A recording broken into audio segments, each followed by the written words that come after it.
First of all, as I said before, thank you for Professor Gili for the opportunity to be here today presenting what we are doing at SAALG Geomechanics. And as you can see in the screen, the title of this seminar is Filling the Gap Between Monitoring and Modeling in the Geotechnical Engineering. But before starting with the actual presentation, I would like to introduce myself a bit more and also a bit more about SAALG. As Giuseppe told you, I was a former student at UPC. Actually, my geotechnical journey starting 20 years ago once I enrolled at UPC to study geological engineering.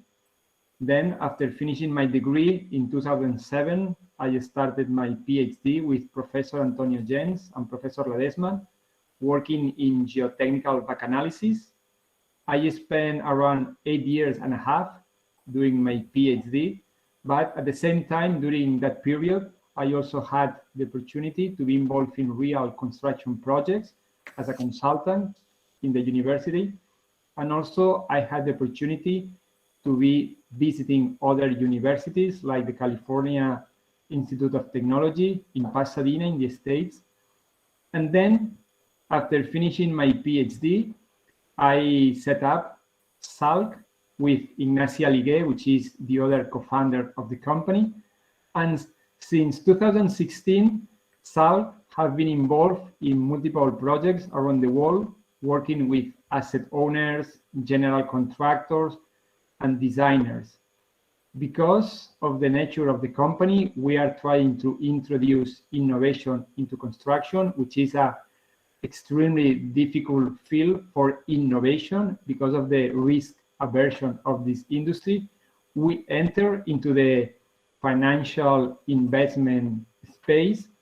At that moment, SAALG is invested by public and private institutions like the Mobile World Capital Barcelona here in Barcelona, but also we are invested for key players of the construction industry, like the cement multinational Mexican company, Cemex, but also by the multinational engineering firm, Mott MacDonald in the UK. At that moment, we are 10 of us in the company, mainly geotechnical engineers, but also software developers. All of our technology is developed and commercialized in-house. What we are doing, actually, we are developing and commercializing Darwin, which is our platform based on machine learning algorithms that combine numerical models with monitoring data to predict the real ground behavior.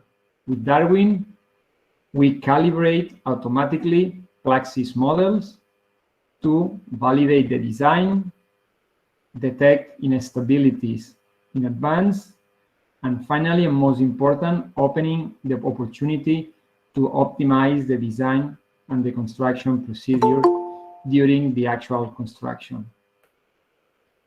Coming back to the presentation, here you can see the index of this seminar. I divided the presentation in 4 different blocks. The introduction, where I will present the geotechnical uncertainty as a problem. Then I will show you the traditional solution to overcome geotechnical uncertainty. Then I will present the methodology of back analysis as an alternative to overcome geotechnical uncertainty. Also, regarding back analysis, I will present genetic algorithms as the optimization technique that we are using to solve the problem. You will see why I will show you the optimization technique, because it's an extremely important part during a back analysis to fill the gap between monitoring and modeling. Also, in this part, I will present some important aspects like when and what to measure for a back analysis, and I will use a synthetic case study of a preloading to illustrate the impact of using different type of measurements and using measurement for different times during a project. Then I will present the Girona high-speed train station, where we will see the project, the methodology that was followed, some results, and then how implement the methodology through our platform Darwin. And finally, some conclusions or lessons learned.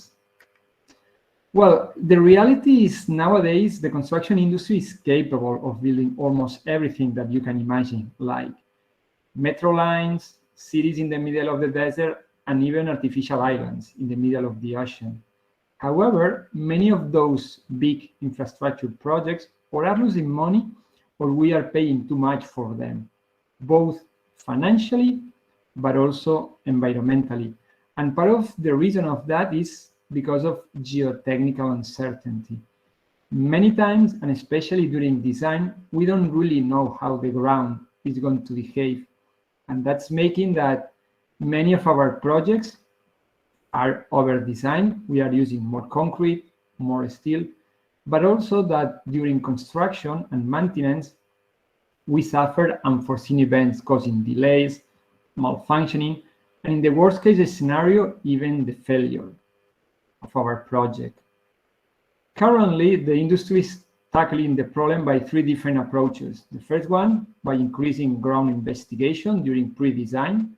So basically, more laboratory tests, more in situ tests to characterize the ground conditions. But the reality is that this approach has some limitations related to the alteration of the samples, the representativeness of the results because of the size of the samples, and in terms of the in situ test, many times it's not easy to interpret those results. So many times using only laboratory tests and in situ tests doesn't allow us to really understand the properties of the ground conditions. The other approach is using sophisticated numerical tools like Plaxis. Here you can see different Plaxis 2D, Plaxis 3D, with a really fancy 3D models, with complex geometry, and also using really sophisticated constitutive models. But the reality is if your inputs that you use for your models are not good, the results in terms of predictions that you will get are not going to be good too. So if we simplify what are the kind of ingredients that we need to make good predictions using numerical models, we can say that there are 4 of them. The first one is knowing the geometry, and that's something that we usually know. Of course, sometimes between 2 boreholes, we can get a fault in the middle, but in general, we can say that the geometry is not the biggest source of uncertainty. Then another thing that we need to know is how to reproduce the physics of the problem. And the reality is nowadays with those geotechnical, commercial, and research softwares like Plaxis, FLAG, CodeWrite, and Midas, we can reproduce almost all the physical phenomena. Then another ingredient that we need to make proper predictions are the equations behind the ground behavior, which is the constitutive models. And again, at that moment, we have many different options, from the simplest one, like the elastic model, to more sophisticated constitutive models like the camp clay, the hardening soil model, and even unsaturated constitutive models like the Barcelona basic model. So it seems that the last step that we are missing to predict really good ground behavior are the parameters to introduce in our models. Then the other approach is measuring the real soil response. And to be honest, nowadays we love to measure. We love to put really fancy sensors in our construction site to see the response of the ground and the interaction between the ground and the structures. But the reality is that we are not really analyzing this data. If we are lucky, we are just comparing this data with some kind of threshold that many times who knows how we're defined. So if we put all these aspects or approaches in the life cycle of a project, what we are seeing is we are still starting our projects with poor information or with a high uncertainty regarding ground conditions that is causing to use unrealistic parameters many times using our numerical tools. And also that, of course, we measure a lot, but we are not analyzing actually this data. But the biggest problem is this kind of disconnection between monitoring and numerical models. At the end, it seems that the industry is wasting the potential of the numerical models, but at the same time, we are missing the high value of analyzing monitoring data. So what we are proposing is connecting those two walls, the monitoring wall and the numerical wall, in one place to reduce geotechnical uncertainty. And we really believe that back analysis can be the methodology to fill the gap between monitoring and modeling. So what's back analysis? So basically, back analysis is a way to calibrate mathematical models using monitoring data. And this comparison is done by using functions like the one that you are seeing here, which are basically the error between a prediction and the real response of the ground. And back analysis is reduced basically to find the zero of these kind of functions.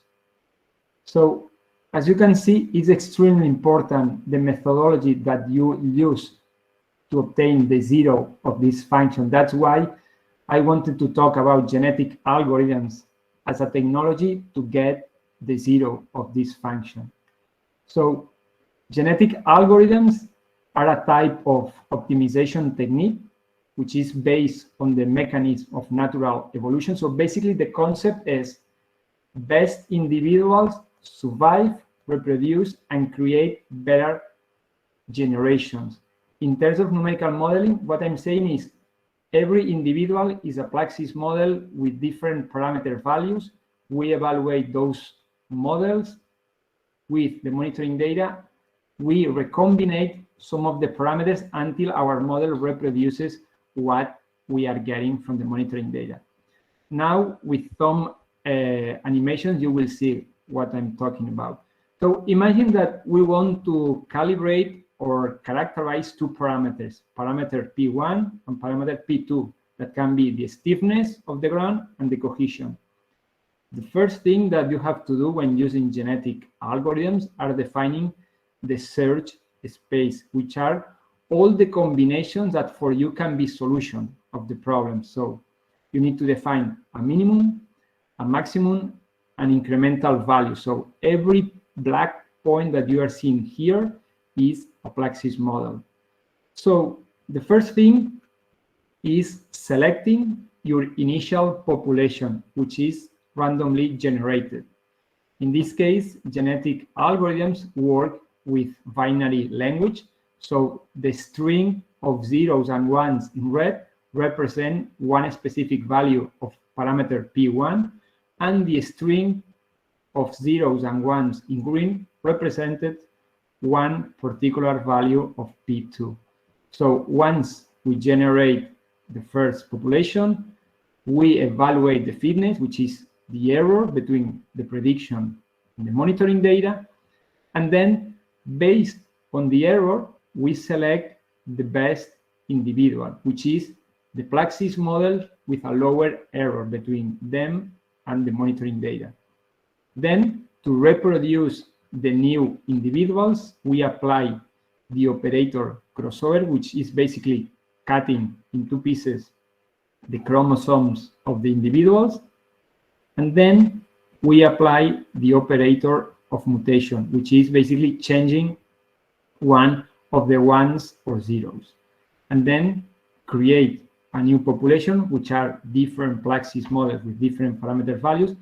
And we keep doing this loop until we get a population good enough. So until we get a Plaxis model that reproduces what we are measuring. The mechanisms behind genetic algorithms are based in two concepts, exploitation and exploration. So basically, exploitation is the mechanism to find good individuals in areas where we know that there are good individuals from previous generations. And the exploration is the mechanism of finding potential good individuals in areas where we don't know if are going to be good or bad individuals. That's an image to illustrate the concept. So here we were trying to calibrate K node and the unloading reloading parameter. In this case, we evaluate all the different combinations. So that's why you are seeing the isolineas of the error. The solution was located for 1.5 for the key node and for 75,000 kilopascals regarding the unloading reloading parameters. So we generate the initial population. Next generation, you can see how after every generation, the individuals, which are Plaxis models, are concentrating near the minimum. So that's basically the mechanism of genetic algorithms. We calculate 100 and 100 Plaxis models in parallel until we find a solution. Now I will present a synthetic case study of a preloading to show you the influence of using different type of measurements, in this case, water pressure from piezometers and vertical displacements from sliding micrometers. To do this exercise, we create a Plaxis model using the modified CAM-clay constitutive model. We define 5 different calculation phases. The first one to create the initial stresses. Then the next phase was the application of the preloading in undrained conditions. And then we define 3 consolidation phases. The first one, it was 1 month of consolidation. The next 6 months of consolidation. And the last one, 10 years of consolidation. And the concept to evaluate the influence of the different type of monitoring data and when to measure is done by analyzing the morphology of the isolineas of the error. So first of all, here you can see the data that we create. So we recreate fake monitoring data by calculating our Plaxis model with one specific value regarding the parameters. You can see the values of the sliding micrometers, 1 month of consolidation, 6 months of consolidation, and 10 years.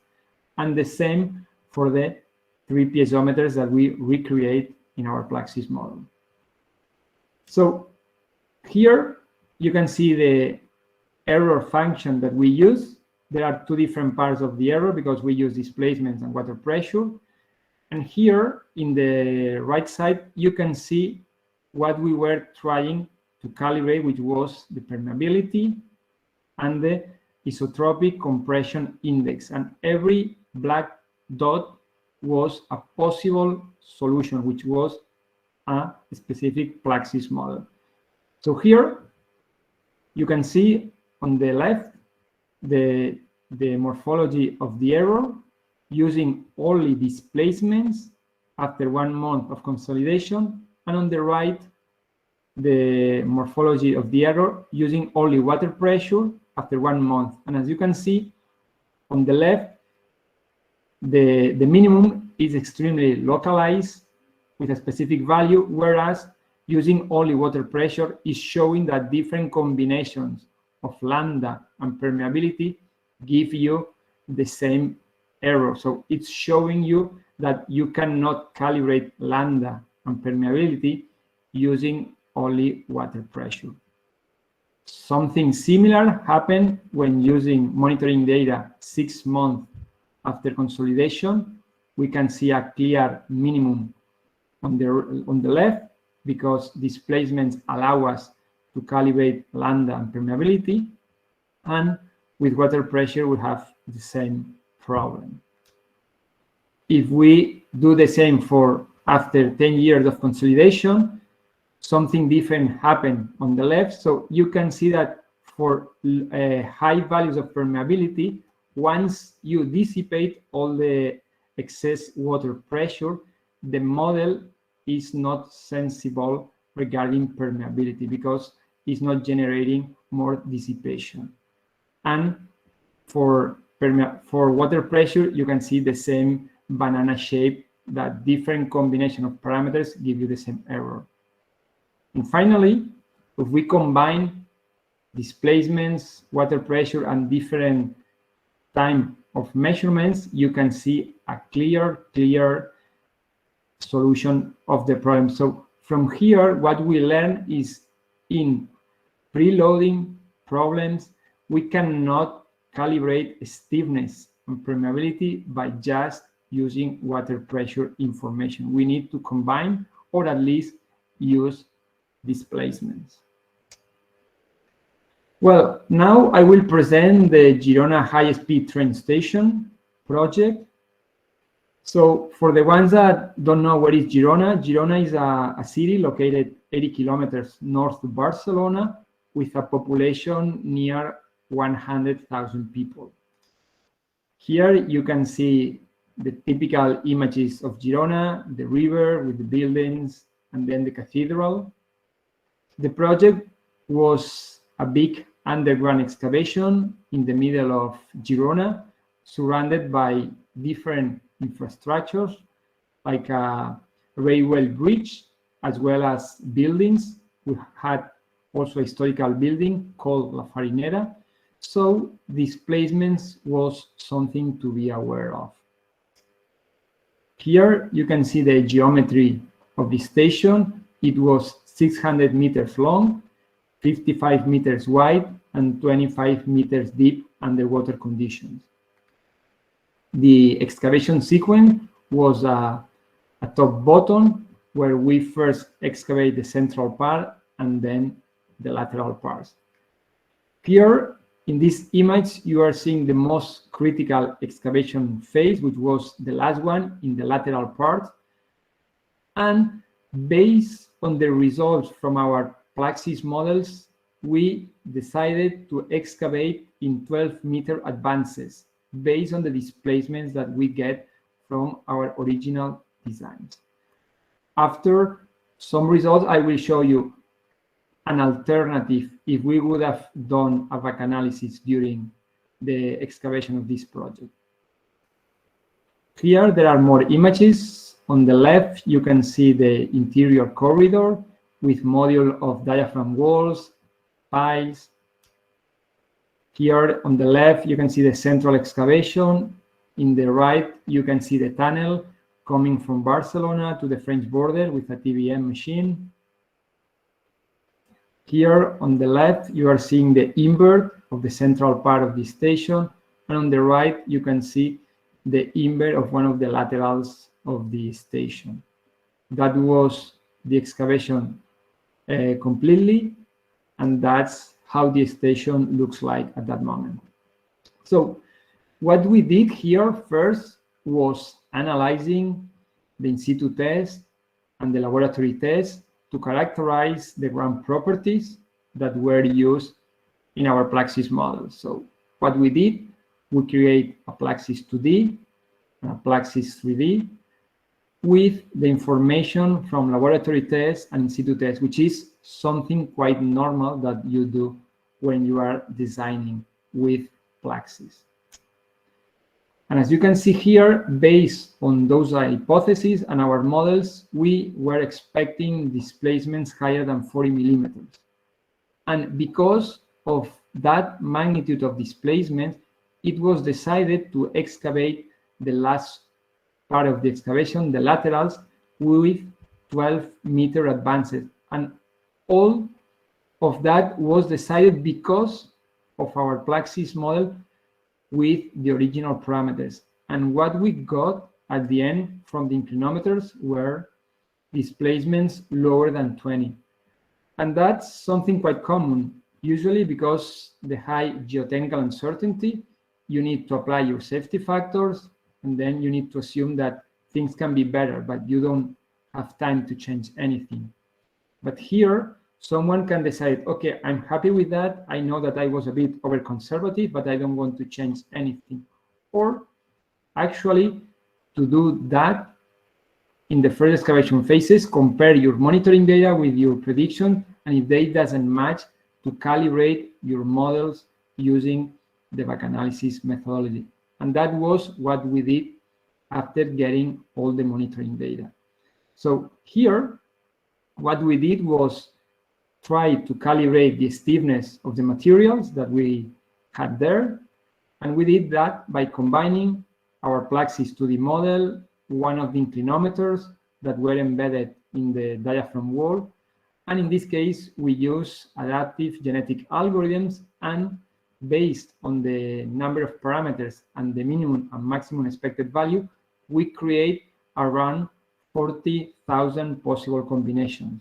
Of course, we didn't evaluate so many Plaxis models, but after 8 hours, we evaluate more than 4,000 Plaxis models, and we make possible that our model now match what we get from our monitoring data. So here, what you are seeing actually is not one isolated back analysis, rather than 6 different back analyses. Coming from left to right, the first plot is showing the predictions of our model back analyzed only using the data from the first excavation phase. The next one using data from excavation 1 to 2, and then from 1 to 3, 1 to 4, until the end. So as you can see, already calibrating our model from the data from the first excavation allow us to predict the real ground behavior that we finally got. But the most important thing, if you see on the bottom part of the slide, you can see the evolution of the parameters that we were obtaining after back analysis. And the good thing is that the parameters that we get after each back analysis were consistent, and they didn't vary a lot. Because imagine that every time that you have more data, you do your back analysis, you can match the monitoring data, but the parameters that you get are completely different. That's a huge problem, because the basics or the hypothesis of back analysis is that all the discrepancy between the model and the monitoring is due to the parameters. But in reality, that's not really true. Sometimes the model has some limitations. We cannot reproduce all the physics of the problem, and also many times the monitoring data have not enough information.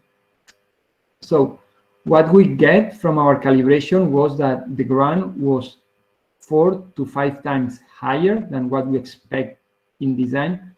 And the reality in this particular case is, by knowing that, we could avoid doing the excavation, the last excavation, with 12-meter advances. We could excavate the 600 meters by 1 and then build the invert. And in terms of savings, by doing that, just analyzing the data that was available, we could save more than 2 million euros by increasing the pace of the excavation. So how we can do this kind of analysis, matching the pace of a real project? Because that's the problem. You cannot change by hand your Plaxis model, calculate, compare, and so on. And then what we are doing now is using Darwin, our platform, to do all of that in a completely automatic way. So Darwin is our platform that we develop, and it's based on back analysis. So the first thing, you log in. After that, you need to edit your project. So basically, you define the contours of your construction site. Here, you can upload images, comments, whatever you need to make sure that everyone that goes to the project knows what is the project about. Then, after that, you will go to the main menu, which has 7 different modules. The first one is the model. So here, you upload your Plaxis models. In this case, we upload our Plaxis 2D model that was involved in the back analysis, but also our Plaxis 3D model that can be compared during the excavation in our platform.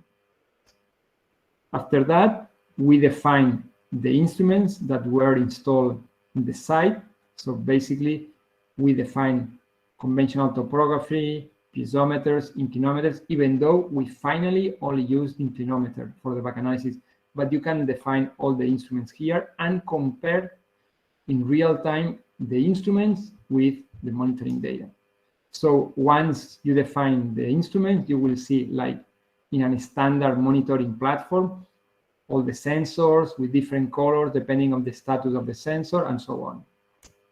Then what you have to do is to correlate every measurement point with its equivalence in the model, because at the end, what we are doing is comparing a model with the monitoring data. So we need to create this correlation or link, and all of that can be done in the platform. After that, you need to define the plan, what is going to be built. So basically, in a kind of diagram, you will define all the phases, all the tasks, and that's really important. This part of the project have to be updated in real time during construction, because that's what is going to allow us to know every day that you measure how was the construction site, and if this situation can be compared with one of the calculation phases of the model. And that seems so obvious, but in reality, many times, who is measuring has no visibility how was the construction site, and the one that create the model also have no visibility how was the construction site. So we are putting all those ingredients, the model from designing, the progress of the construction site, and the monitoring data in one platform, and that's extremely important. Then we need to start getting the data.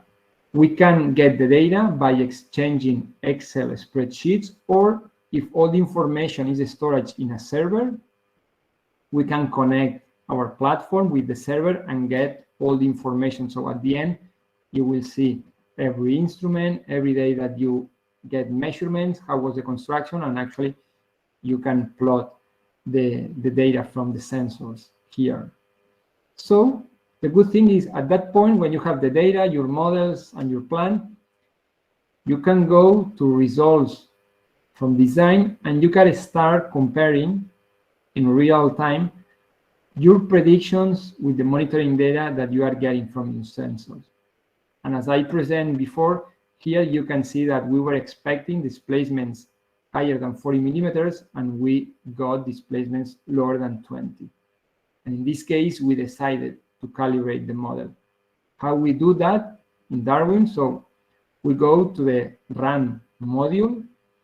The first thing that we need to do is to select the Plaxis model that we want to calibrate. We select the material, and depending on the constitutive models that we have been using, you can select different parameters.